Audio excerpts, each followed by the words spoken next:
Hello Targar friends. Hey everybody, it's Jason Blaha here, and once again it's time for another Orc Mode workout. And for those of you who watch these videos every day, please remember to click like down below. It would be greatly appreciated. Let's see if we can keep the likes higher than the dislikes. So today was max effort deadlift day. Didn't go too good, but that's not unexpected.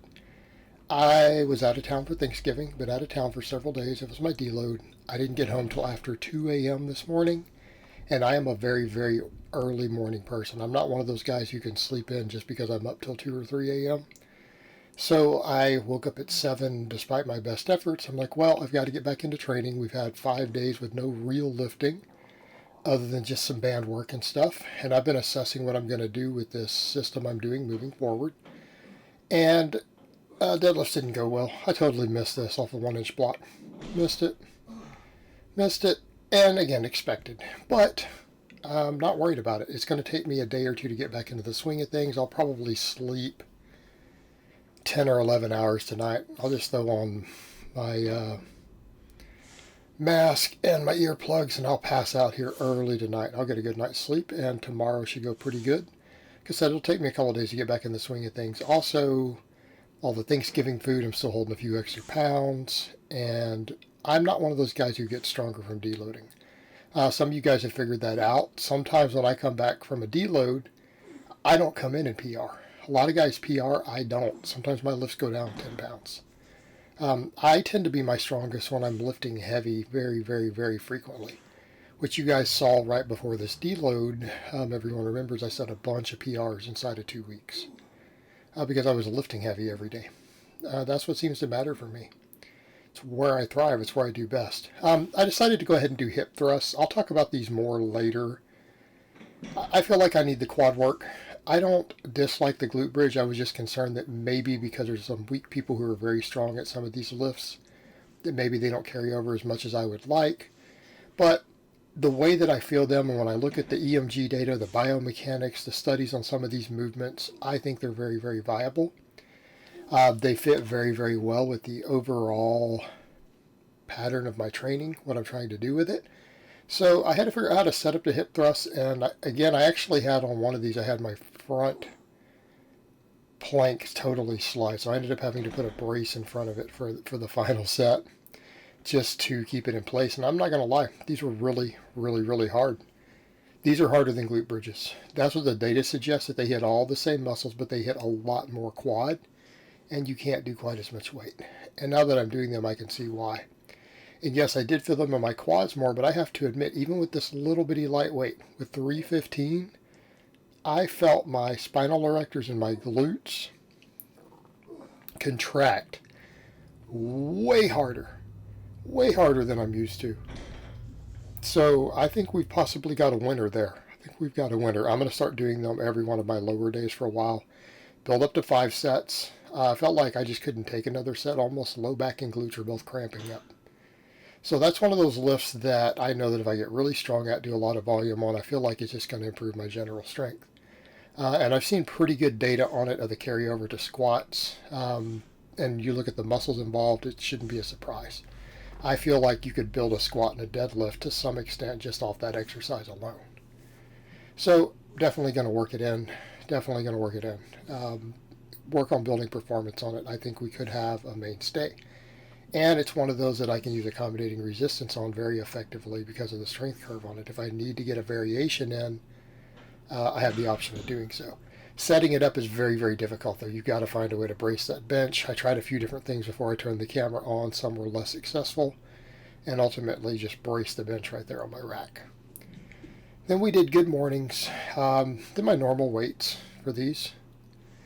And, you know, this is one of those things that comes up. I've had a couple of people point out to me, at least one friend who's like, I'm stronger than you on good mornings, and I watch his form. He's basically just struggling through them. And yet he can't deadlift as much as me. And I might suggest to some of you guys that, look, yes, you should care about your strength on an exercise like this, but if you're doing it for volume to build the muscles involved in your deadlifting and other movements, might want to factor in range of motion, work, all that stuff, rather than just struggling and using bad form and grinding to do, 5 and 6 rep sets. Might not be the way to go. Right? Because I do 5 sets of 10 with this, and I use a weight that's very challenging. I'm going to work on progressing with it. I need to add more weight to it. But, I look at it and go, if I put another 20 or 30 pounds on the bar, and I can still do 5 sets of 10, and I'm still doing this the way that I'm doing it, that should give me good carryover. All right, that'll push my deadlift on up past, 600-ish, possibly push it up higher. But this is one of these exercises that a fairly lightweight can really go a long way in terms of just the workload and the hypertrophy that it can build. It can do a lot. You don't necessarily have to have 300 pounds on the bar. Okay, because I do these with 205, and you guys see me deadlift 600. You see me squat low 500s. This is one of my main builders, and I do it with 205 pounds for a lot of weekly volume. A lot of volume. So yeah, we should try to get stronger on these supplemental lifts. We need to. But it shouldn't be at the expense of what you're trying to achieve with it, right? We're not trying to max out on these things. We're using them for volume. We're using them for metabolic fatigue. We're using them to get thicker in the right places in a way that carries over to our main lifts. We're not treating them like they're competition lifts. That's something you've got to keep in mind, guys. Something we have to keep in mind. And then after these, I went with rows. I decided, especially while I was on vacation, because I tried to do chin-ups, and it really, really bothered my hand using a different bar that I'm used to. I think my 100 chin-up a day experiment might be at an end. I feel like because of shoulder health and other stuff that accumulates, just again, the fatigue I start to get in my shoulders, rotator cuffs, stuff like that. Large amounts of overhead movement may not be the way to go for me. And I get a lot out of rows. Rows have always done a lot for me on my deadlift and stuff. So I'm going to go back to rows. I'm going to probably do them every workout, work on really, really strict Pendley rows, and then on my upper body days, I'll probably work some curls back in. I've put a lot of thought into the way that my tendons feel. The chin-ups and stuff taught me a lot about it.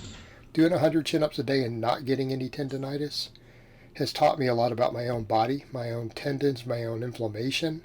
I feel like I can work curls back in. So we probably need to throw in about 5 good sets of curls with lightweight for very high reps. Again, it's going too heavy is a problem. Bad wrist positions are a problem. But I feel like I can work on that. So if I do rows every workout now, again, stricter Pendley rows like this, we don't have to go heavy. We need to be explosive. Explosive with good form, build metabolic fatigue. My lats will keep growing. But it'll help my upper back more. It'll be good for my overall shoulder health, just like I'm doing more incline work. Probably work some face pulls and stuff in more again. But I feel like rows, especially stricter Pendley rows like this, and curls will be all I need really for lats and biceps. It'll be fine. It'll give me everything I need. This will give me plenty of grip training. I feel like my grip improved a lot from the chin-ups. But if I do 5 sets of rows every single day, that's going to be plenty of grip work. Plenty of grip work. I do shrugs with no straps on all my lower body days, my squat and deadlift days. So I'll do those at least 3 days a week. That's grip work. All right? And because then I'm not worried about trying to do the chin-ups later in the day, I can do all this stuff in one go. I can do them between some of my other exercises while I'm recovering. So upper body days, I can do them between flat bench and incline, so then I can recover and incline heavy. I think it'll work great. And then I can work some farmers carries and stuff back in. I'm still going to do a little bit of Metcon. I need to work some of it back in again now that I'm adapting to this high volume system. I've got to work it back in slow. I was doing a ton of it, but now I'm training with a lot more weekly volume, using that work capacity to help with that. But a little bit of Metcon might help with my recomposition, help with my work capacity, shore up a couple weak links. It might be something as simple as just some step-ups here and there, a little bit of farmer's walks here and there, which will help things like my quads and help my grip. I feel like that with a little bit of pinch block, the grip will be fine, especially the rows. The rows will help a lot.